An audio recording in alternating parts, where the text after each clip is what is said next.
So దేవుడు నన్ను పెట్టిన దాంట్లో మిమ్మల్ని కూడా నేను ఈ పరిచర్య ద్వారా నేను చేయాలనుకుంటున్నాను. మిమ్మల్ని కేవలం హెవెన్కి, పరలోకానికి తీసుకెళ్లే దాంట్లో కాదు, మిమ్మల్ని క్రీస్తు అనే ప్లేస్కి నేను తీసుకుని వెళ్ళాలా, అంటే క్రీస్తు అనే స్థలానికి.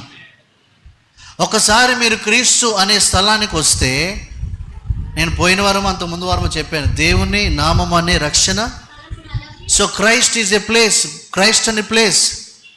ఆ ప్లేస్లోకి మీరు అడుగు పెడితే మీరు దేవునికి వ్యతిరేకులు అవ్వలేరు. మీకు అర్థమైతే బాగుంది. హెవెన్లో ఉన్న వ్యతిరేకత ఉంది. సో నేను ఇందాక చెప్పాను, శరాపులు మంచిగా స్తుతిస్తున్నారు హెవెన్లో,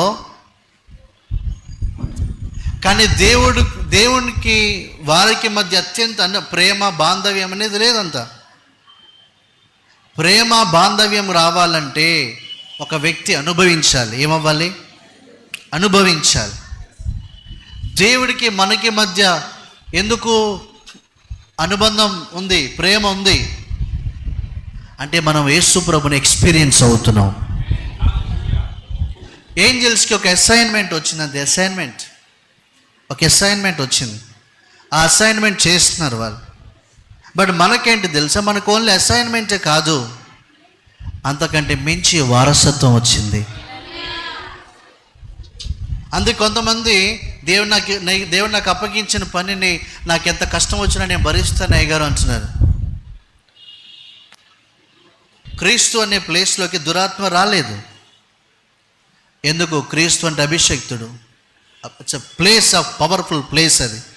అది పవర్ఫుల్ ప్లేస్. ఆ పవర్ఫుల్ ప్లేస్లో నువ్వు ఉన్నావు. సో ఆ పవర్ఫుల్ ప్లేస్కి వచ్చి ఒక దురాత్మ నేను వేధించాలి, ఒక రోగం వచ్చి నేను బాధించాలంటే ఎలా ఎంటర్ అవ్వగలుగుతావు? హెవెన్ అప్పుడు అయ్యగారు మరి మేము ర్యాప్చర్లో, నువ్వు క్రీస్తు అనే ప్లేస్లోకి వస్తే నీకే గ్యారంటీ నువ్వు ర్యాప్చర్లో ఎత్తబడతావు. ఎందుకు? ఆల్రెడీ నువ్వు పరలోకంలో ఉన్న విషయాలని, అంతకంటే మించిన సాన్నిహిత్యాన్ని, అంటే పరలోకంలో దూతలకి మీ సింహాసనం చుట్టూ ఉన్న వారికి మిగతా వారికి లేని సాన్నిహిత్యాన్ని, అనుబంధాన్ని క్రీస్తు అనే ప్లేస్లో నువ్వు అనుభవిస్తున్నావు. నీ దేవునితో నీకున్న బంధం అది, నువ్వు అనుభవిస్తున్నావు అది. సో అక్కడికి నేను తీసుకెళ్తుంది ఈ పరిచర్య.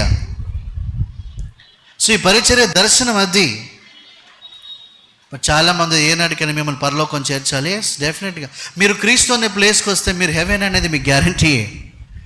మీరు హెవెన్కి వెళ్ళినా క్రీస్తు అనే ప్లేస్ని బట్టి మీరు ఇంకా ఎంజాయ్ చేస్తారు. అందుకే మీరు యేసు క్రీస్తు ప్రభులో ఉన్నారు మీరు.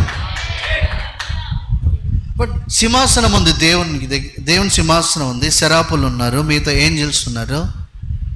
వాళ్ళకు కూడా తెలియని బంధం. ఎప్పుడు అక్కడ ఉన్న సింహాసనం దగ్గర ఉన్న బంధం కంటే ఆయన లోపల ఉన్న బంధం ఇంకా గొప్పది. ఎందుకంటే మీరు ఎప్పుడు గుర్తుపెట్టుకోవాలి, దేవుడు మీలో ఉన్నాడు అనేది ఎంత సత్యమో అంతకంటే మించిన సత్యం మీరు ఆయనలో ఉన్నారు. మీరు ఆయన లోపల ఉన్నారు. ఆయన లోపల క్రీస్తు అనే ప్లేస్లో ఉన్నారు.